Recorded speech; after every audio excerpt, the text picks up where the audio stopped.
Hello दोस्तों, my name is Sitendra Chaudhary and I welcome to all of you to your own YouTube channel iTube Classes।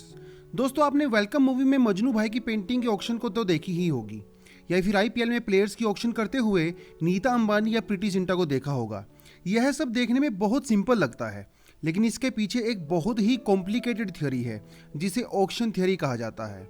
और इस साल auction theory के लिए Paul Milgrom और Robert Wilson को economy में नोबेल प्राइज मिला, जिसे ऑफिशियली हम लोग रिक्स बैंक प्राइज के नाम से भी जानते हैं। इकोनॉमी के लिए नोबेल प्राइज 1969 में स्टार्ट हुआ। मिलग्रोम और विल्सन को नोबेल प्राइज मिला है ऑक्शन थ्योरी के एरिया में इंप्रूवमेंट करने के लिए और ऑक्शन के नए फॉर्मेट्स को इन्वेंट करने के लिए। आपको यह मैं बताता चलूं कि मिलग्रोम और विल्सन ने ऑक्शन थ्योरी को डिस्कवर नहीं किया है। ऑक्शन थ्योरी गेम थ्योरी का पार्ट है जो काफी पुरानी है और इस फील्ड में पहले भी नोबेल प्राइज मिल चुके हैं। विलियम विक्रे को 1996 में ऑक्शन थ्योरी में काम करने के लिए नोबेल प्राइज मिला। जॉन नैश को भी मॉडर्न ऑक्शन थ्योरी में कंट्रीब्यूशन के लिए 1994 में auction memorial prize in economics मिला। जी हाँ, ये वही जॉन नैश हैं जिनके ऊपर Hollywood movie a beautiful mind बनाई गई है। आप लोगों को वह मूवी जरूर देखनी चाहिए।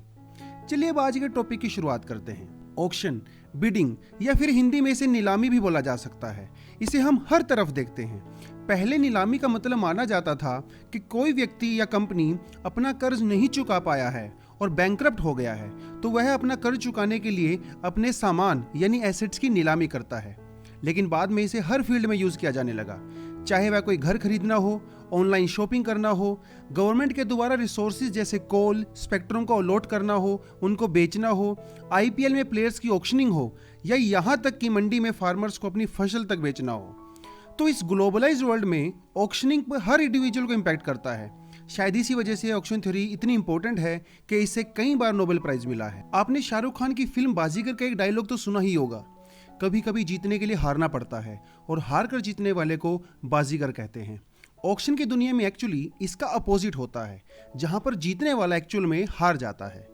जैसे आपने कई बार देखा होगा, ऑक्शन के दौरान कॉम्पिटिटर्स एक दूसरे से बढ़ चढ़ कर प्राइस लगाते हैं और एंड में जो सबसे ज्यादा प्राइस लगाता है वो जीत जाता है।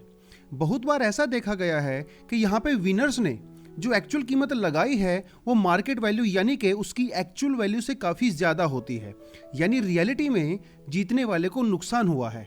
इसे विनर्स कर्स कहा जाता है, यानी जीतने वाले की फूटी किस्मत।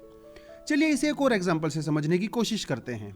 सपोज गवर्नमेंट कुछ न्यूली डिस्कवर्ड ऑयल फील्ड्स को बेचना चाहती है और उसके लिए ऑक्शनिंग कर रही है।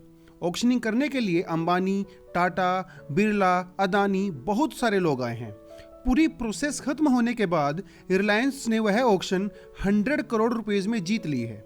लेकिन जब बाद में रिलायंस वहां ऑयल प्रोडक्शन स्टार्ट करती है तो सिर्फ 80 करोड़ रुपीस का ऑयल ही उसे मिलता है, यानी रिलायंस को 20 करोड़ का नुकसान हुआ। इसी को कहा जाता है विनर्स कर्स, यानी जीतने वाले की बदकिस्मती। अब आप यहाँ पे दो सिनेरियो को गौर कीजिए। पहले सिनेरियो में गवर्नमेंट कुछ रिसोर्सेज की ऑक्शनिंग कर रही है, जैसे oil field, radio spectrum, land etcetera.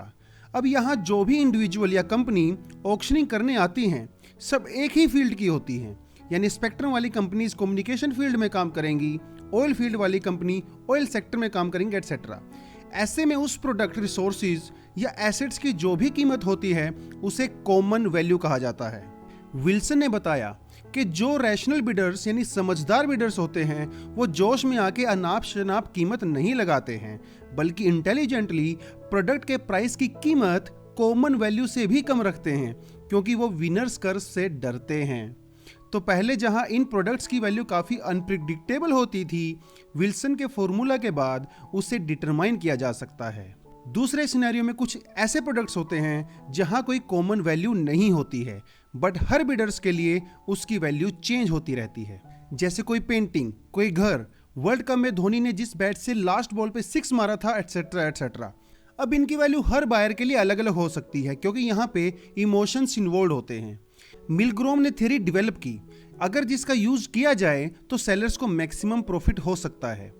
Milgrom ने थ्योरी का यूज करके बताया कि सेलर्स हाईएस्ट प्राइस गेन करते हैं अगर बिड लगाने वाले बायर से एक दूसरे के बिहेवियर और एस्टिमेट्स के बारे में पहले से ही जानते हो, यानी कि उनको पहले से ही आइडिया हो कि उनके कॉम्पिटिटर कितनी कीमत लगाने वाले हैं या उनका उस प्रोडक्ट के साथ क्या रिलेशन है, उनको उस प्रोडक्ट के बारे में कितनी प्रायर जानकारी है। देखिए दोस्तों, गवर्नमेंट के द्वारा कॉमन वैल्यूज के रिसोर्सेज की ऑक्शनिंग करना काफी ट्रिकी होता है। जैसे जब हाईएस्ट बिडर्स ऊंची कीमत चुकाकर स्पेक्ट्रम परचेज करते हैं तो गवर्नमेंट को काफी रिवेन्यू होता है, लेकिन वहीं दूसरे हाथ स्पेक्ट्रम विनर फ्यूचर में कंज्यूमर से सर्विसेज के लिए ज्यादा चार्ज कर सकते हैं। कंज्यूमर्स को एक्सप्लॉइट ना किया जाए, यह रिस्पॉन्सिबिलिटी भी गवर्नमेंट की होती है। तो यहाँ पे बैलेंस बनाना बहुत जरूरी है।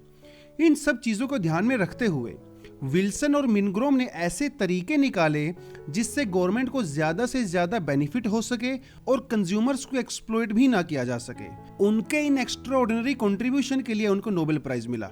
दोस्तों, आज के लिए इतना ही। आई होप आपको टॉपिक समझ में आया होगा। फ्यूचर में आने वाली और इंटरेस्टिंग वीडियोस की अपडेट आपको मिलती रहे, इसके लिए प्लीज़ आप हमारे चैनल को सब्सक्राइब करें और बेल आइकन पे ज़रूर क्लिक करें। वीडियो पसंद आया है तो प्लीज़ इसे लाइक करें और दोस्तों के साथ शेयर करें। Thank you very much and keep learning.